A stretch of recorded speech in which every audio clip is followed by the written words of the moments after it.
好多人炒菜之前一洗下就炒，以為煮熟咗就冇事，但係原來咁做分分鐘將啲毒素直接送咗入肚，長期咁樣落去真係好傷身體。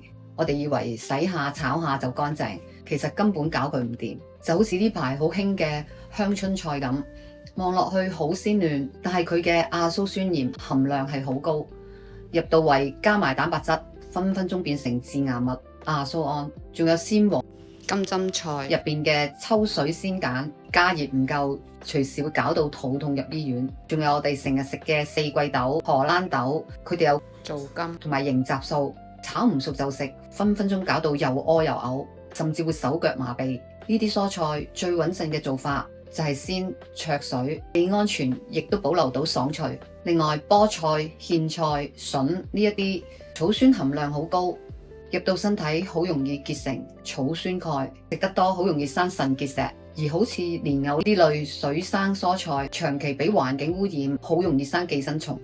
焯水先食，先至係對自己負責任。